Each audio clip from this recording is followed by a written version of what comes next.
Hey guys, it's time for another StarCraft 2 analysis, and here's Lost. First, I'd like to start with a small notice. Please, if you like our videos, subscribe and comment, because it's really nice for us and we enjoy doing it. Our goal is not to be like Husky or HD because they're really good and we're kinda noobs, but we're having fun and this is our hobby. So today I'd like to show you how to stop a forget push with Protoss, and here we have Klapstool as the blue Protoss and Prodigy as the red Protoss. Klapstool is me again. Yeah, I know it's a little bit egoistic to cast a game I did, but I think it's a good idea to show you my process of thinking during it, and maybe it will help you improve your game. Our target group are not like Masters League players, because there were comments like, yeah, but your opponent was weak and you suck. Yeah, maybe that's true, but there are a lot of players who are not at Masters League level, and winning's fun, so I hope we can improve your fun with StarCraft 2, because it's a great game. So we have a scout to the right, which is not the right direction here, but in this map everything's possible. So you can spawn either here or here or here. Is 33% chance of finding your opponent, and I have the wrong direction, but yeah, I saw that my opponent actually is not scouting yet. He's keeping his probes in his base, which allows him to get his structures faster. Yeah, I actually checked his status, and Protoss is not his main race, so please don't be cruel. But I think it's a good example of a forget push and actually how to stop it. It's basically a pretty passive game. I saw that until the 10th minute mark there were basically no units lost, but I hope it would be a good example for you. So I'm finally finding my opponent, and he has his one gas, and his cybernetics core much faster than me. You see my gateway is not even finished. That's because he kept his probes in his base mining, and mine was already scouting. So actually there are some things you need to consider when you're scouting, and what are the signs that actually tell you he's doing a forget, because it's really hard to stop, but it's also really easy to scout. As I said in my last video, if you're scouting a Protoss, he has no unit to chase the probe away, so you can stick around as long as you want. So the first sign is when you see the really fast cybernetics with chrono boost in it, and also one gas. That's almost 99% sure that your opponent's going a forget. And when you see the zealot and also probably a stalker, you don't know that yet, but it's basically this. And a Protoss, when doing a forget, he's always going for a zealot and a stalker, maybe do a little early aggression. When I decided to counter it, of course, you're doing your second simulator, you need sentries, and they're pretty gas heavy. So the only thing I can do now is just sit around and basically make sure that his proxy pylon is not really close. You see I'm putting my third pylon here, and on this map this is really important when you're playing versus Protoss, because he can put his pylon here and warp units here, and it's basically in your back door without putting a pylon in your base. Now the only thing I'm doing is a little bit of early aggression. I see that he also has a stalker and a zealot, and now I'm 100% sure that he's doing a forget. And yeah, there are basically 3 gates ready and 1 in construction. So now the thing you can do when you're sure he's doing the forget push is scout around your map. Scout here, scout even here, scout here as he's doing his pylon, and basically make sure to get rid of his proxy pylon, because that will kill off the aggression.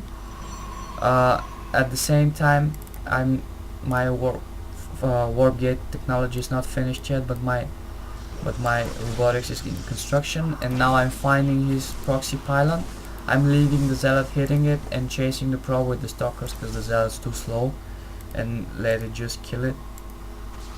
But yeah, I see that he already warped in some units in his base, so now I can try killing the pylon and run away, and that's basically what happens.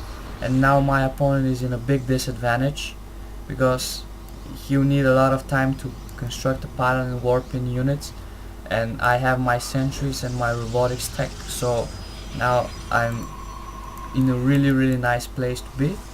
And actually my opponent's proxy is really far away from my base, he's pretty scared, and now he's actually doing the smart thing. He's not overcommitting, because if he actually starts pushing out, he'll be destroyed.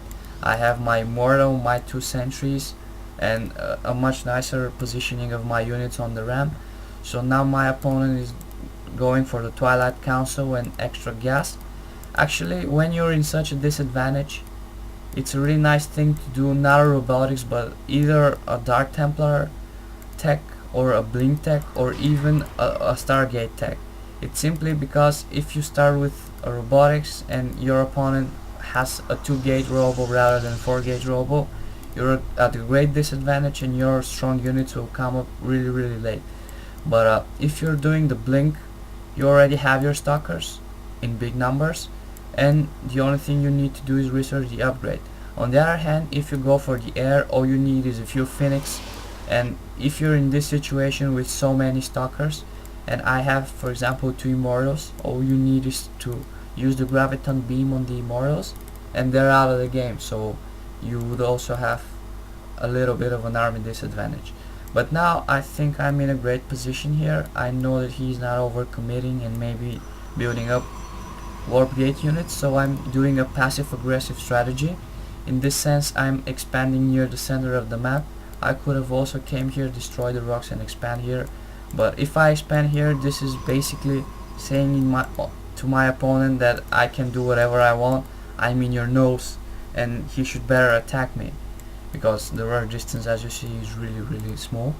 And he's actually researching his Blink. I don't know what's the forge for, maybe he'll start doing some upgrades, but in the same time my Colossus tech is already finished.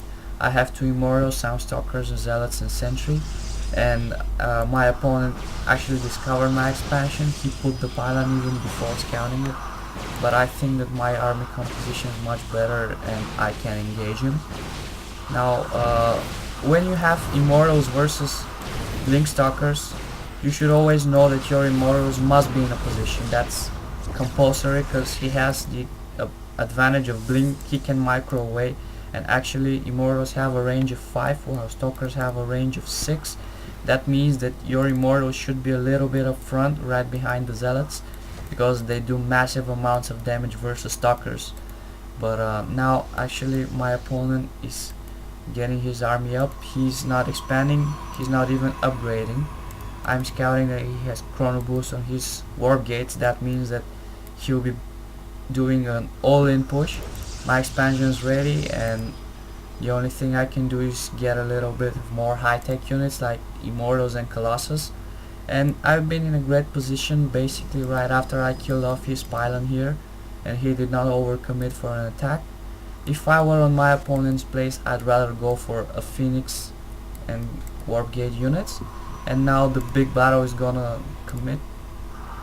Here I have the Colossus almost out, and he has only Stalkers and Zealots, and I have 3 Immortals warping some more Stalkers near my expansion, so I'm pretty much in a great position. I don't even know where am I putting this cannon, but I think I was afraid of him doing a Dark Templar push. But when I saw this many Stalkers and Blink, I was sure he would not be able to do it because of the gas restriction. And now the big battles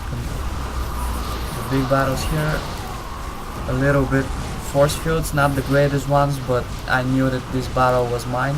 Even the Colossus is out. The Immortals are hitting on the Zealots. They should be hitting on the Stalkers, but when he sees my Colossus, he's backing out, and my army is doing much more DPS than his. So with the expansion, I'm in a much greater position, and basically this is the end of the game. He's blinking to kill the Colossus, of course move it away, leave the Immortals do as much damage as possible, and my opponent GG's out. So I hope you liked it, and if you did, please comment and subscribe. I hope I'll do my next video in the coming week. Lost signing out.